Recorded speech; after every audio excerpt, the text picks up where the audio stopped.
Hi friends, केम छो बधा मजामां ने? मायसेल्फ भरत गोहिल, विद्यार्थी मित्रों, सरस्वती ग्रुप ऑफ एज्युकेशन वती हूँ आप सौने आवकारू छूं, आपનું हार्दिक स्वागत करूं छूं। विद्यार्थी मित्रों, આજે જે આપણે નવા જે ટોપિક વિશે અધ્યયન કરવાના છીએ, આ ટોપિકમાં સૌથી પહેલા એ તમને યાદ દેવડાવી દઉં કે સૌથી પહેલા આપણે જે ટોપિકનું નેમ છે વિચાર વિકાસ, જેને કાળ કથન પણ કહી શકાય છે અથવા તો કાળ કથન રીતિ પણ કહી શકીએ છીએ, જે તમને 5 માર્ક્સ માટે જે પૂછાય છે, પણ એટલો સરળ પેરેગ્રાફ છે અને આશા રાખું વિદ્યાર્થી મિત્રો કે તમને આ પેરેગ્રાફ પહેલા તો સૌપ્રથમ જે નિયમો વિશે આપણે અધ્યયન કરીશું, વિષય છે કાળ કથન, ત્યારબાદ આપણે એના નિયમો વિશે અધ્યયન કરીશું અને ત્યારબાદ તમારા પાઠ્યપુસ્તકમાં જે ઉલ્લેખ છે, જે તમારા પાઠ્યપુસ્તકમાં જે પાઠ લેવામાં આવેલા છે એ પાઠમાંથી કોઈ પણ એક પેરેગ્રાફ એ પૂછાય છે। હવે એ પેરેગ્રાફ જે પૂછાય છે એના વિશે સૌપ્રથમ આપણે નિયમોની સમજૂતી મેળવી અને ત્યારબાદ એને આપણે સમજીએ।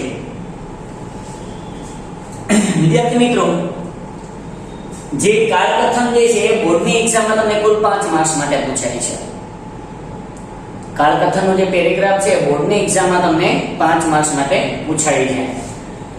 પ્રશ્નપત્રમાં જે ગદ્ય કૃતિનો જે ફકરો આપવામાં આવશે તેમાં વાક્યનો આખો ક્રમ ઉલટ-સુલટ કરી દેવામાં આવ્યો હશે, પરંતુ વિદ્યાર્થી મિત્રો ખાસ એક એ બાબતને આમાં તમારે ધ્યાન રાખવાનું છે કે જે પણ પેરેગ્રાફ તમને પૂછવામાં આવે એ પેરેગ્રાફમાં સૌથી પહેલા તમે અભ્યાસમાં સૌપ્રથમ જ્યારે તમે એ પાઠ્યપુસ્તકનો એ પાઠ સારી રીતે જો તમે અધ્યયન કર્યો હશે, વારંવાર એનું પુનરાવર્તન કર્યું હશે તો એ તમને સરળતાથી આવડી જશે। તો પ્રશ્નપત્રમાંથી ગદ્યકૃતિ એટલે કે પાઠનો ગદ્યનો કોઈ પણ ફકરો આપવામાં આવશે અને તેમાં વાક્યનો આખો ક્રમ છે, એક પેરેગ્રાફનો જે આખો ક્રમ છે ઉલટ-સુલટ તે કરી દેવામાં આવ્યો હશે। તો પહેલી બાબત તો એ તમને ક્લિયર થઈ ગઈ હશે। બીજી બાબત જોઈએ કે તમારે આ ફકરાના વાક્યોને વાક્ય વચ્ચેનો જે કાળ અને કથન રીતિ છે, વાક્ય વચ્ચેનો જે કાળ એટલે મીન્સ જે સમય છે, જે કાળ છે અને કથન રીતિનો મેળ બેસાડી તથા વિચાર વિકાસનો ક્રમ ધ્યાનમાં રાખી અને પાઠ્યપુસ્તકમાં છાપેલા ફકરા મુજબ આપણે નવેસરથી ગોઠવવાનો છે। તો વિદ્યાર્થી મિત્રો, તમારે ખ્યાલ હશે તમને કે આપણે પાઠ્યપુસ્તકમાં જુઓ જે સ્ટેપ બાય સ્ટેપ એક પ્રકારની સ્ટોરી જે છે, એકાબીજા પેરેગ્રાફ જે છે એકાબીજા સાથે કનેક્ટ હોય છે, એકાબીજા જે વાક્ય જે છે એ એકાબીજા સાથે કનેક્ટ થયેલા હોય છે। કથન રીતિ જે છે એ મુજબનો પરિચ્છેદ જે છે, ફકરો છે, આપણે બીજી વાર લખવાનો રહેશે।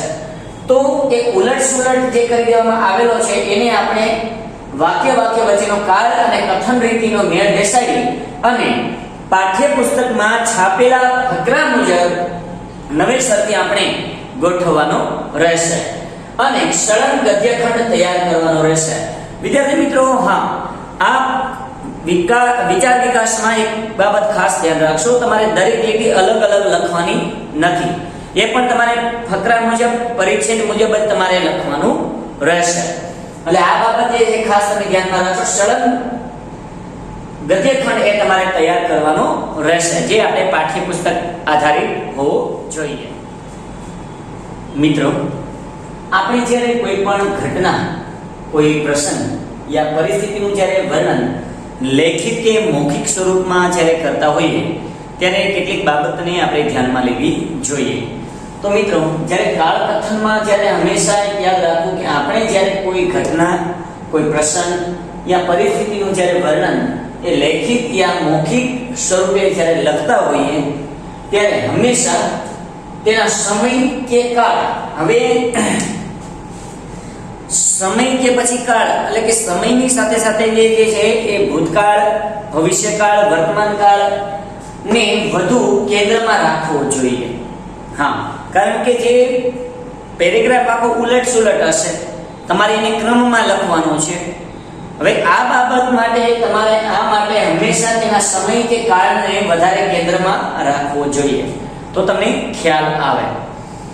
સમયનો કે કાળનો ખ્યાલ રાખીને જ બધા વાક્યો બોલવા કે લખવામાં એ ક્રમમાં ગોઠવાઈ જાય તે જરૂરી છે. તો વિદ્યાર્થી મિત્રો, આ બાબતે ખાસ ધ્યાનમાં રાખશો કે સમયનો કે કાળનો ખ્યાલ રાખીને જ બધા વાક્યો બોલવામાં કે લખવામાં અને ક્રમમાં ગોઠવાય એ ખૂબ જ જરૂરી છે. જો ક્રમમાં ન ગોઠવાય વિદ્યાર્થી મિત્રો, તો આપણો જે કાળકથનનો જે પરિચ્છેદ છે એ ખોટો પડી શકે છે. માટે વિદ્યાર્થી મિત્રો, આ બાબત એક ખાસ ધ્યાનમાં લેશો કે ક્રમ જળવાવો ખૂબ જ જરૂરી છે. એ પણ પાઠ્યપુસ્તક આધારિત જ્યારે ક્રમમાં લખવાનો હોય તો ક્રમ ક્યારે જળવાય? જ્યારે આપણને એ કોઈ ઘટના વિશે, કોઈ પ્રસંગ વિશે કે પરિસ્થિતિ વિશે આપણે ખ્યાલ આવે, એ પાઠને તમે સારી રીતે અધ્યયન કર્યો હોય, તો ત્યારબાદ એને આપણે જ્યારે લેખિત સ્વરૂપમાં જ્યારે રજૂ કરતા હોય ત્યારે હંમેશા સમય કે કાળને ધ્યાનમાં લેવો જ ખૂબ જરૂરી છે.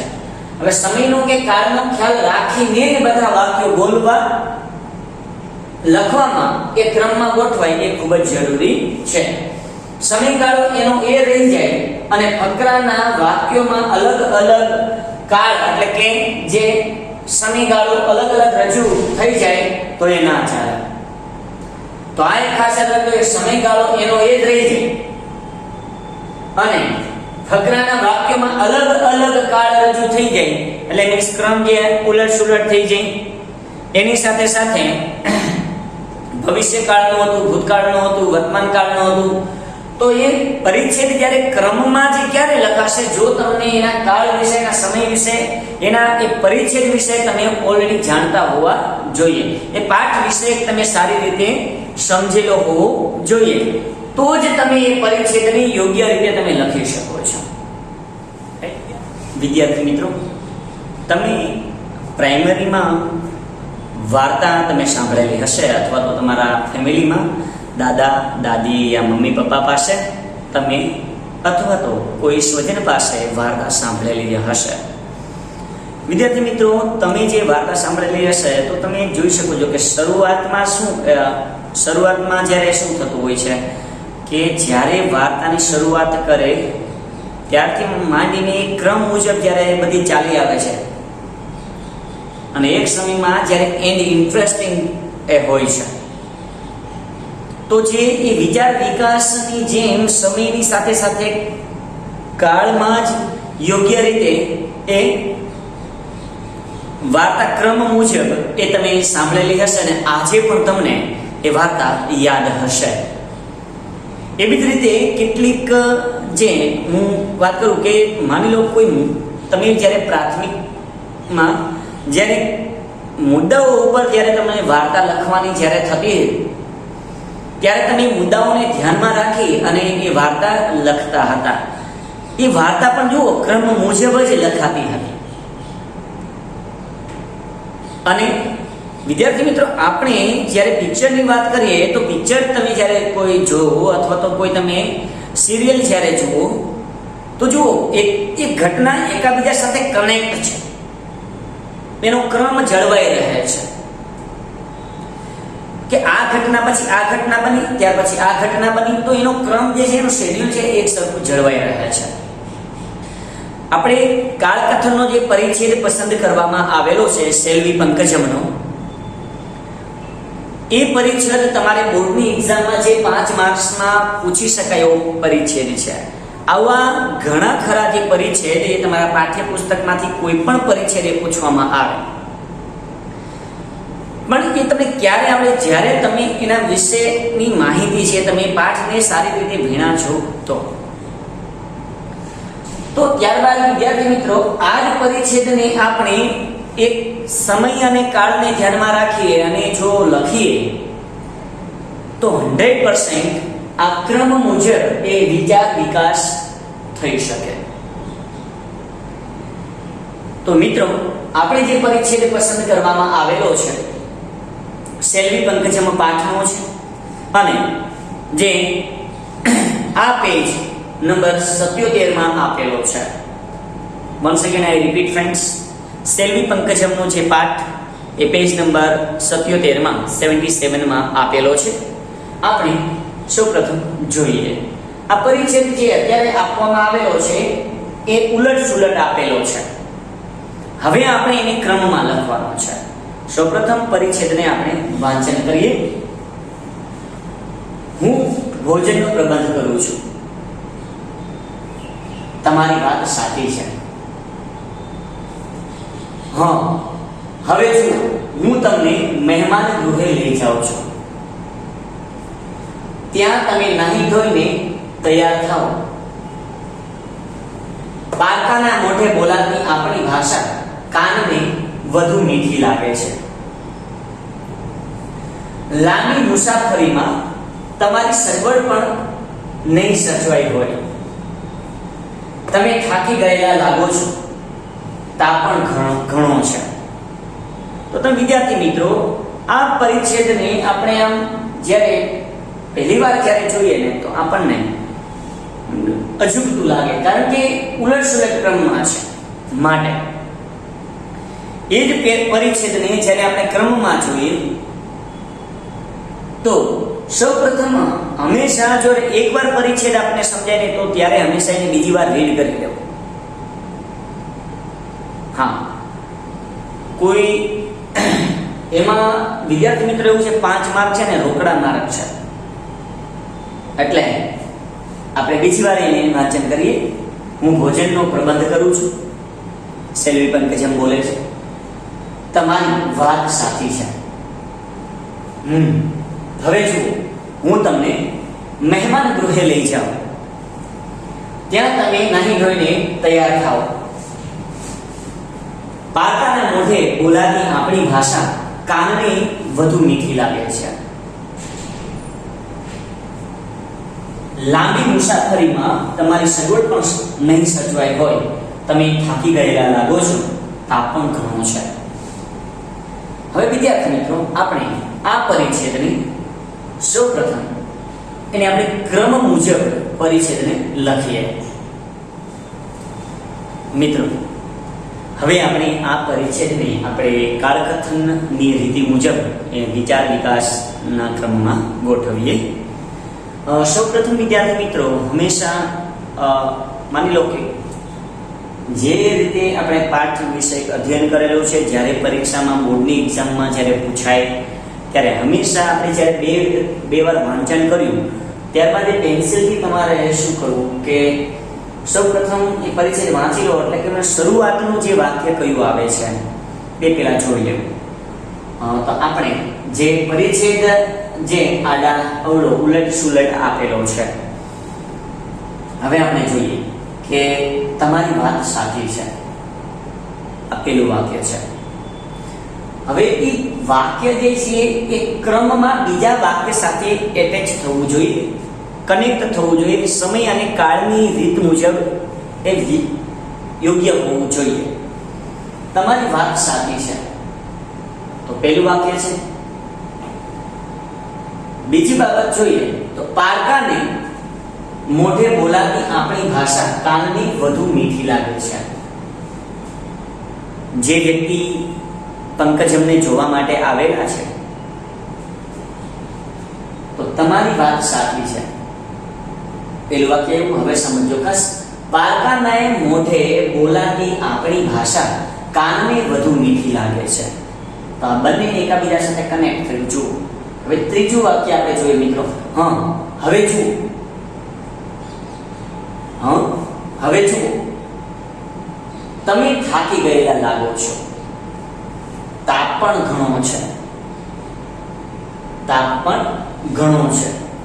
લાંબી મુસાફરીમાં તમારી સગવડ પણ સચવાઈ નહીં હોય.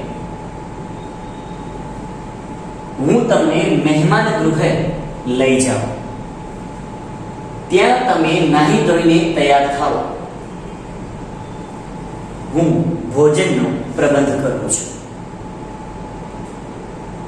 તો વિદ્યાર્થી મિત્રો, હંમેશા પરિચ્છેદને એકબીજા સાથે જ્યારે એ પરિચ્છેદને કનેક્ટ થવો જોઈએ, એકાબીજું વાક્ય જે છે ક્રમમાં યોગ્ય રીતે લાવવું જોઈએ. મીન્સ એ કઈ રીતે પોસિબલ બને છે કે જ્યારે આપણે અભ્યાસ કર્યો ને વિદ્યાર્થી મિત્રો, ત્યારે એ આપણને આ પરિસ્થિતિ જે છે એ સામે દેખાતી હતી, આમ લાઈવ આપણને એ દેખાય એવું આપણે ફીલ કરીએ તો આ ખૂબ જ સરળથી એ આપણે યાદ રહી શકે છે.